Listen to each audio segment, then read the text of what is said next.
Hi dears, എല്ലാവരും happy അല്ലേ? Welcome to our channel. ഇന്ന് നമ്മൾ കളപ്പട്ടിയിലെ ശ്രീ കൂളിയം ഭഗവതിക്കാവിലേക്കാണ് വന്നിരിക്കുന്നത്. പ്രകൃതി മനോഹരമായൊരു സ്ഥലമാണ് ഇത്. ഏപ്രിൽ 11-നാണ് ഇവിടുത്തെ വേല. അതിനോടനുബന്ധിച്ച് കൂറയിടൽ ചടങ്ങ് നടക്കുകയാണ് ഇന്നിവിടെ. അമ്പലത്തിന് അടുത്ത് തന്നെ ഒരു വലിയ തറവാടുണ്ട്.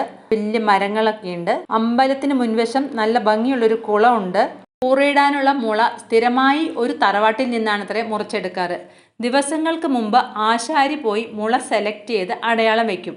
മീനമാസത്തിലെ ഉത്രട്ടാതി നക്ഷത്രത്തിൻ്റെ അന്ന് ആഘോഷമായി പോയി മുള വെട്ടി പൂജ ചെയ്ത് കുരുത്തോല കെട്ടി അമ്പലത്തിലേക്ക് എഴുന്നള്ളിക്കും.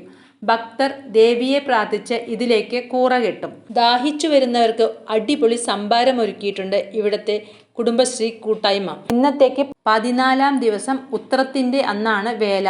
അതിഗംഭീരമായാണ് വേല നടത്തുന്നത്. ഇതാണ് കൊടിമരത്തിൽ കെട്ടാനുള്ള കൂറ. നമ്മളും ഓരോന്ന് സംഘടിപ്പിച്ചു. വിഷു കഴിഞ്ഞ് ദേശക്കളികളെല്ലാം കഴിഞ്ഞ് വരുന്ന ചൊവ്വയോ വെള്ളിയോ ഈ കൊടിമരം അഴിച്ചു മാറ്റുകയുള്ളൂ എന്നാണ് അവിടുത്തെ ഒരു ചേച്ചി പറഞ്ഞു തന്നത്. അതിനിടയ്ക്ക് ഇവിടെ കല്യാണങ്ങളോ തറവാട്ട് പൂജയോ ഒന്നും നടത്താറില്ലത്രേ. കൊടിമരം ഉറപ്പിച്ചിരിക്കുന്നതാണ് നിങ്ങളീ കാണുന്നത്. നിങ്ങൾക്ക് ഈ വീഡിയോ ഇഷ്ടമായെങ്കിൽ ലൈക്ക് ചെയ്യണം, ഷെയർ ചെയ്യണം, കമൻറ്റ് ചെയ്യണം. ഈ ചാനൽ സബ്സ്ക്രൈബ് ചെയ്തിട്ടില്ലെങ്കിൽ സബ്സ്ക്രൈബ് ചെയ്യുമല്ലോ. താങ്ക്